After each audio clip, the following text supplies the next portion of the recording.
Morning everyone, কেমন আছো সবাই? আশা করি সবাই ভালো আছো, সুস্থ আছো। বেঙ্গলি মমস লাইফস্টাইল উইথ দীপার ব্লগে তোমাদের সবাইকে স্বাগত। তো এখন 6টা মতন বাজে, আমি একটু আগে উঠেছি, ফ্রেশ ট্রেশ হয়ে ভাবলাম ছাদে গিয়ে আগে কালকে ভেজা অনেক জামা কাপড় ছিল সেগুলো মেলে আসে। কিন্তু ওয়েদারটা এত বাজে, একবার বৃষ্টি হচ্ছে একবার রোদ আসছে, তো কী করবো বুঝতে পারছি না। তো কাজকর্মে লেগে যাবো, পরে জামা কাপড় মেলবো, কারণ এখন জামা কাপড় যদি মেলতে যায় আবার বৃষ্টি আসলে আবার আমাকে তুলতে যেতে হবে। তো সকালে যেন কত তাড়া, তো এখন আর যাবো না ভাবলাম। তো এখন আমি কাজে লেগে পড়ি ঘরে। তো ব্লগের সঙ্গে যে বললাম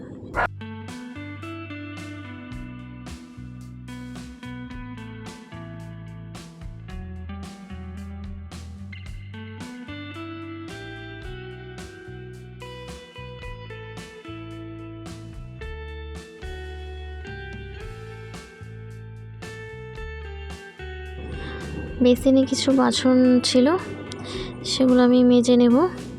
আর বড় বড় বাসনগুলো আমি বাইরেই মাজি কলপারে গিয়ে।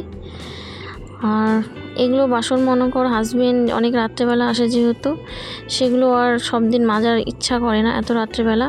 তো এগুলো কিছু জল দিয়ে ধুয়ে আমি রেখে দিই বেসিনে, এঁটোটা পরিষ্কার করে। সেগুলোই সকালবেলা আমি মেজে নিই। আর গ্যাসটাও আমি এরপরে মুছে নেব। দেখো,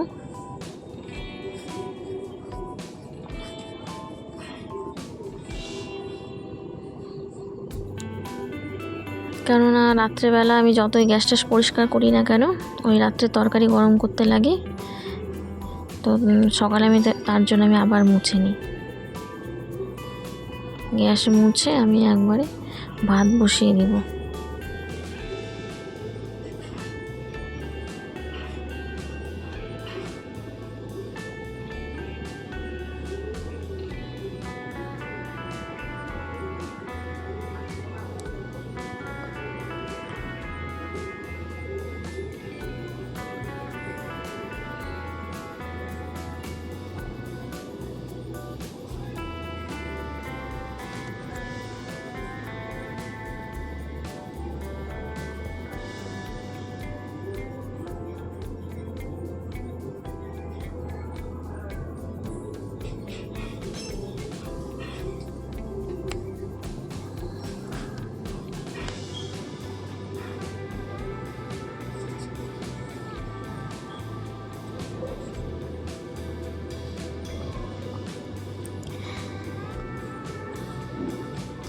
আর ছেলেকে আমি সকালবেলা একটু ভাত খাইয়ে পাঠাই, কারণ ও অনেক সকালে যায়, অনেক দেরি করে আসে, তো অনেকটা গ্যাপ হয়ে যায়।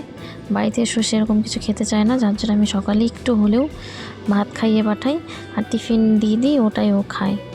আর চালটা আমি ভিজিয়ে রেখেছিলাম, চালটা তাই ধুয়ে দিয়ে দিচ্ছি। ভিজিয়ে রাখলে চালটা তাতে একটু সফট হয়ে যায়, ভাতটাও তাড়াতাড়ি হয়।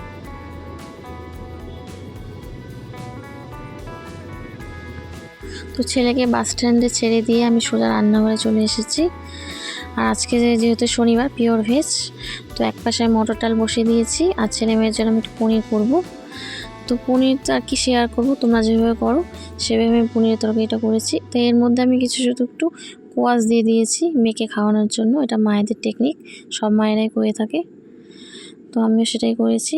আর ভাবছিলাম রান্নাগুলো শেয়ার করবো, কিন্তু পারিনি। কেন পারিনি পরে জানতে পারবো। বন্ধুরা, রান্না আমার হয়ে গেছে, কিন্তু ব্যাড লাক, আজকে তোমাদের সাথে আমি কিছুই শেয়ার করতে পারলাম না।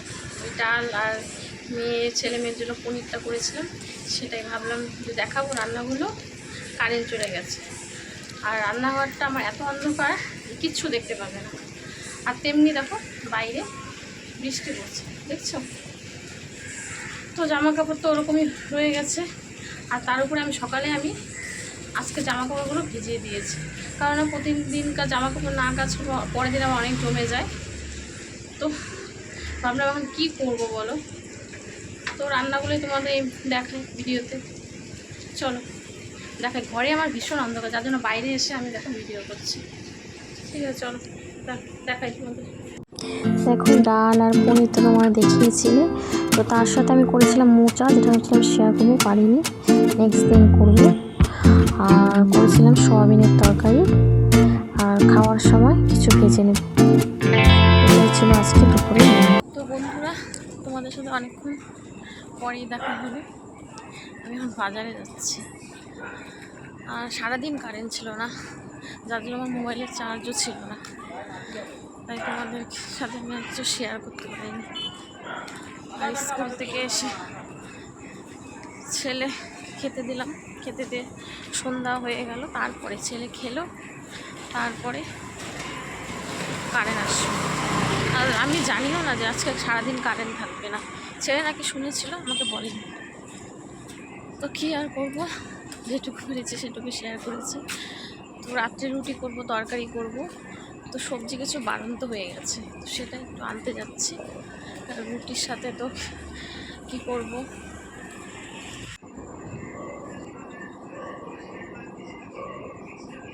বন্ধুরা, বাজার নিয়ে চলে এসেছি, এই দেখো এক ব্যাগ বাজার নিয়ে চলে এসেছি। ভাবলাম বাজার যখন যাচ্ছি বেশি করে নিয়ে যাই, তাহলে হাজব্যান্ডকে আর কালকে সবজির বাজারে যেতে হবে না, মাছের বাজারে গেলে হয়ে যাবে। কালকে যেহেতু রবিবার, ও বাড়িতে থাকে।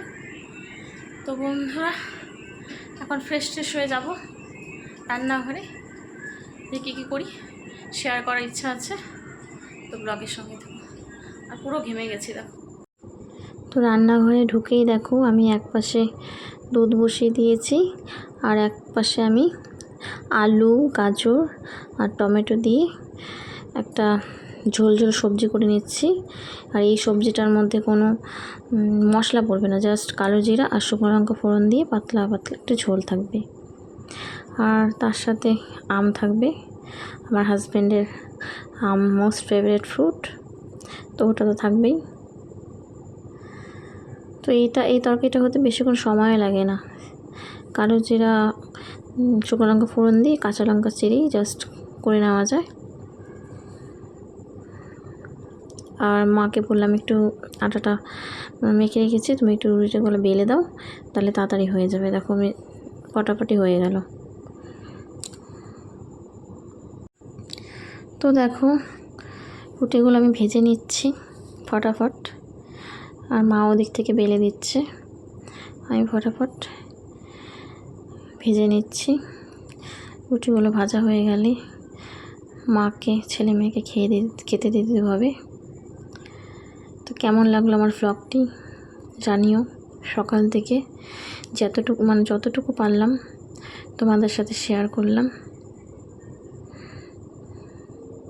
তোমরাও হয়তো এভাবে ব্যস্ত থাকো, সেটাও আমাকে কমেন্ট করে জানিও, তোমরাও তোমাদের কাজকর্ম কীভাবে করো।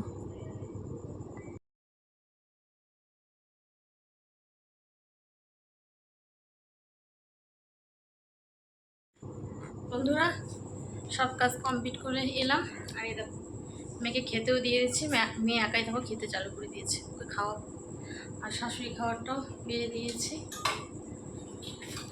তো আর ছেলের শরীরটা আজকে ভালো না, ওর স্কুল থেকে এসেই বলেছে মা আমার মাথাটা ব্যথা করছে, তো এখন শুয়ে গেছে, ওকে এখন খেতে দিয়ে দিব উঠিয়ে। তো এই আমার সংসার সকাল থেকে রাত পর্যন্ত এইভাবেই চলে। কিছু তোমাদের সাথে আজকে শেয়ার করলাম, জানিও কেমন লাগলো। ভালো লাগলে অবশ্যই লাইক কমেন্ট শেয়ার করে দিও, আর চ্যানেলটাকে যদি এখন সাবস্ক্রাইব না করে থাকো অবশ্যই করে দিও।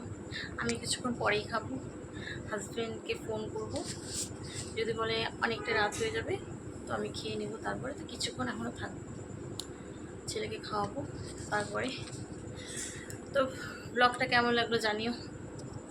গুড নাইট, ভালো থেকো, সুস্থ থেকো, দেখা হবে আবার নেক্সট ব্লগে।